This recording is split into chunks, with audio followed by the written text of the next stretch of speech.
Hello everyone, मेरा नाम है डॉक्टर कोमल सिंह चौहान और आज का हमारा टॉपिक रहने वाला है approaches to the study of political theory, जो कि इस टॉपिक का पार्ट 1 है।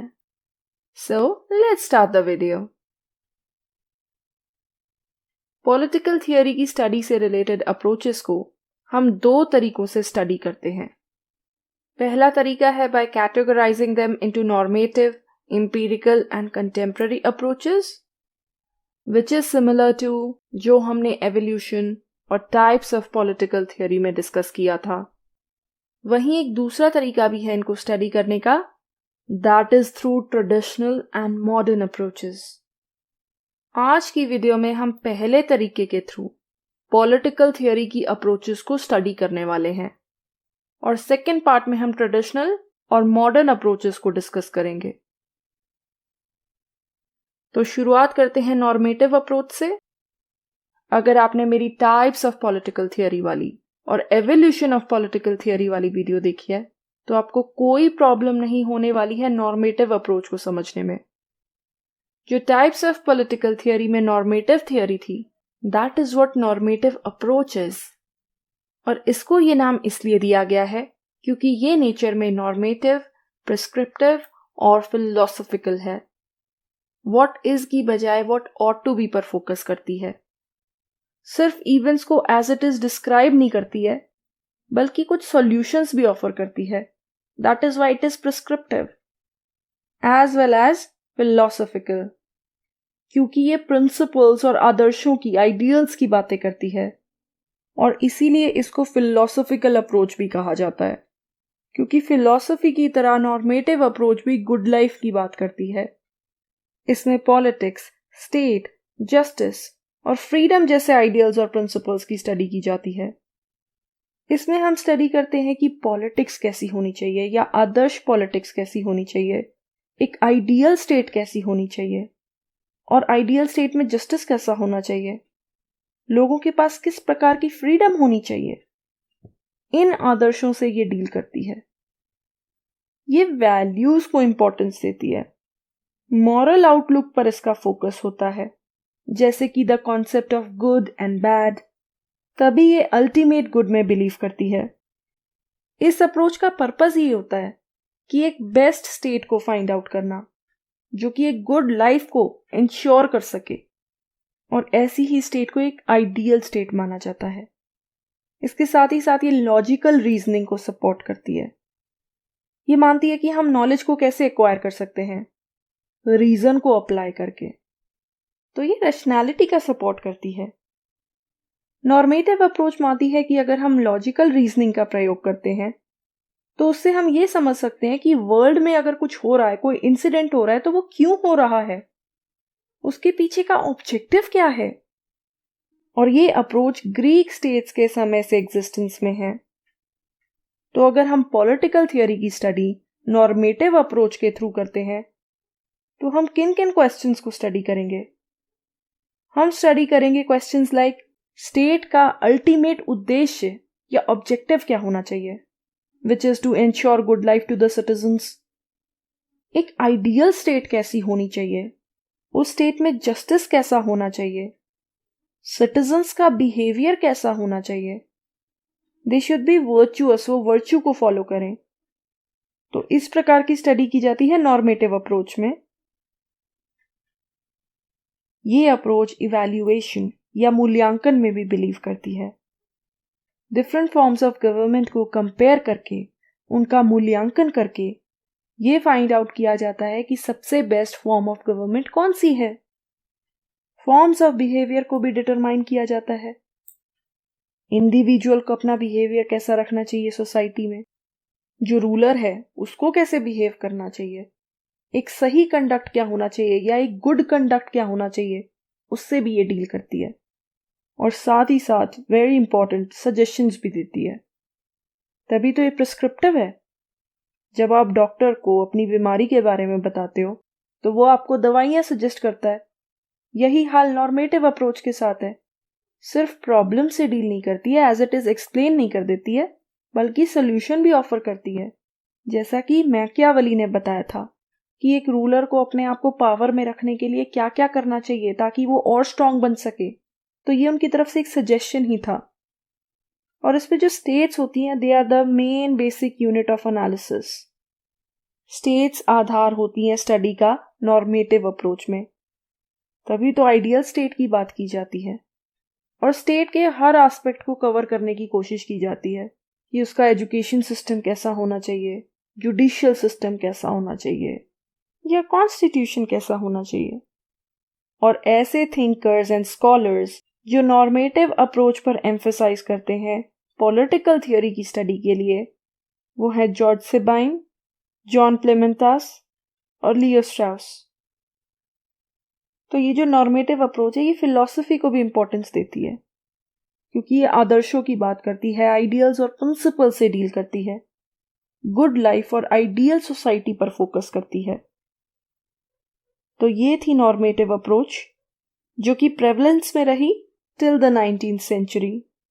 इस अप्रोच का यूज किया गया है प्लेटो, एरिस्टोटल, सेंट ऑगस्टीन और कौटिल्य जैसे थिंकर्स द्वारा।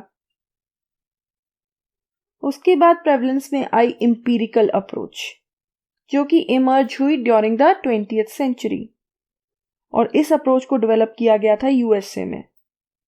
And its main contributors were Charles Merriam, Robert Dahl, David Easton, Gabriel Almond, Graham Wallas and Harold Lasswell. तो जहां नॉर्मेटिव अप्रोच फोकस करती थी व्हाट शुड बी पर या व्हाट ऑट टू बी पर, इंपीरिकल स्टडी फोकस करती थी what is पर, कि क्या है। ये नहीं कि स्टेट कैसी होनी चाहिए, बट स्टेट कैसी है। ये वैल्यू फ्री अप्रोच को सपोर्ट करती थी। इसका मानना था कि जो स्टडी होती है वो सिर्फ फैक्ट बेस्ड होनी चाहिए, क्योंकि अगर वैल्यूज को लाया गया तो वो ऑब्जेक्टिविटी को इफेक्ट करेगा। बेसिकली इस अप्रोच का पर्पस ये था कि पॉलिटिकल थियोरी में साइंटिफिक टेक्निक्स लाई जाएं, पॉलिटिकल थियोरी को साइंस के करीब ले जाया जाए, ताकि इससे हम थियोरी बिल्डिंग कर सकें। और इसीलिए ये वैल्यूज को अलग रखने की बात करती थी, क्योंकि इसका मानना था कि वैल्यूज एक ऑब्जेक्टिव या अनबायस्ड स्टडी को इफेक्ट करती हैं। और इस अप्रोच के राइज के पीछे एक बहुत बड़ा रीजन था, वो था पॉजिटिविज्म। पॉजिटिविज्म एक ऐसा थॉट था जो ये मानता था कि नॉलेज वही है जिसको ऑब्जर्व किया जा सके, और इस कॉन्सेप्ट को डेवलप किया गया था ऑगस्ट कॉम्टे द्वारा। तो इसी से राइज होता है एम्पिरिकल अप्रोच का। ये भी यही मानती थी कि नॉलेज वही है जिसको कि ऑब्जर्व किया जा सके। और इसी के साथ ही साथ पॉलिटिकल थियोरी में ड्यूरिंग द 1950s एक मूवमेंट होती है जिसे कहा जाता है बिहेवियरल मूवमेंट, जो कि पॉपुलराइज कर देती है एम्पिरिकल अप्रोच को। बिहेवियरल मूवमेंट अपने नाम की तरह ह्यूमन बिहेवियर पर फोकस करती थी, और ये मानकर चलती थी कि ह्यूमन बिहेवियर की भी एक साइंटिफिक स्टडी की जा सकती है। और इस मूवमेंट का भी यही प्रयास था कि पॉलिटिकल थियोरी को साइंसेस के नजदीक ले जाया जाए, उसमें थियोरी बिल्डिंग लाई जाए, इंटरडिसिप्लिनरी स्टडी लाई जाए, फैक्ट बेस्ड स्टडी की जाए, टेक्निक्स का प्रयोग किया जाए। तो एम्पिरिकल अप्रोच ने फोकस शिफ्ट कर दिया towards the individual and group behaviour. Normative approach का एम्फेसिस था स्टेट पर, वहीं एम्पिरिकल अप्रोच का फोकस बन गया इंडिविजुअल और ग्रुप बिहेवियर। और ये सपोर्ट करती थी इस बात का कि हमें एक फिनोमेना को ऑब्जर्व करना चाहिए, उसको एक्सप्लेन करना चाहिए, और उसके बेसिस पर जनरलाइजेशंस ड्रॉ करनी चाहिए, थियोरीज बनानी चाहिए, और इसके साथ ही साथ प्रेडिक्शन भी करनी चाहिए। इससे रिलेटेड पहले भी मैं एक एग्जाम्पल दे चुकी हूँ कि सपोज कीजिए वर्कर प्रोटेस्ट चल रहे हैं किसी कंट्री में, तो अगर आप उसे एम्पिरिकल अप्रोच के थ्रू एनालाइज करेंगे, वो कैसे करेंगे?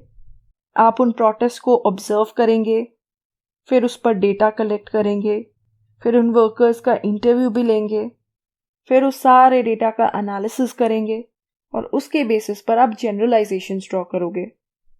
आप थियोरी भी बिल्ड कर सकते हो, आप प्रेडिक्शन भी कर सकते हो, आप ये बता सकते हो कि प्रोटेस्ट का फ्यूचर क्या रहेगा, क्या ये कंटिन्यूड रहेंगे या ये खत्म हो जाएंगे।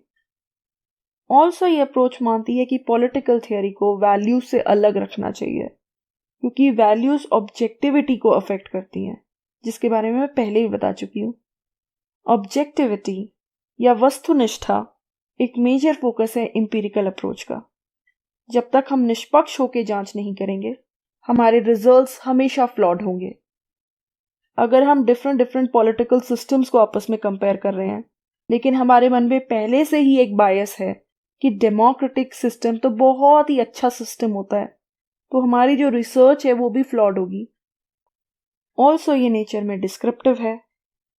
जिस प्रकार नॉर्मेटिव अप्रोच प्रिस्क्रिप्टिव थी, ये बात करती है कि कौन रूल करता है बजाय कि किसको रूल करना चाहिए पर, और ये इंस्टीट्यूशंस और पॉलिटिकल प्रोसेसेस की स्टडी पर भी फोकस करती है। क्या स्ट्रक्चर्स, क्या फंक्शंस परफॉर्म करते हैं, लेजिस्लेचर का क्या फंक्शन है, एग्जीक्यूटिव का क्या फंक्शन है, जुडिशरी का क्या फंक्शन है, एंड इट्स इंटरडिसिप्लिनरी। ये पॉलिटिकल थियोरी की स्टडी के लिए दूसरे डिसिप्लिन्स में जो कॉन्सेप्ट्स एग्जिस्ट करते हैं उनको बोरो करने की बात करती है, ताकि पॉलिटिकल थियोरी का स्कोप बढ़ाया जा सके। और ऐसे कई कॉन्सेप्ट्स हैं जो दूसरे डिसिप्लिन से बोरो किए गए हैं, जैसे कि एलीट थियोरी, जिसे सोशियोलॉजी से लाया गया, डिसीजन मेकिंग, पॉलिसी मेकिंग या सिस्टम एनालिसिस। ये सभी ऐसे कॉन्सेप्ट्स हैं जो दूसरे डिसिप्लिन से लाए गए हैं। So this was the empirical approach, जो फोकस करती थी व्हाट इज पर rather than what should be पर। ये एक वैल्यू फ्री अप्रोच थी, ऑब्जेक्टिविटी को सपोर्ट करती थी, साथ ही साथ ऑब्जर्वेशन, एक्सप्लेनेशन, एनालिसिस को ये सपोर्ट करती थी, और इसका जो मेन फोकस था that was individual and group behaviour. इसको साइंटिफिक अप्रोच भी कहा जाता है। और फिर आती है contemporary approach, just like in evolution of political theory. तो ये इमर्ज होती है ड्यूरिंग द 1970s।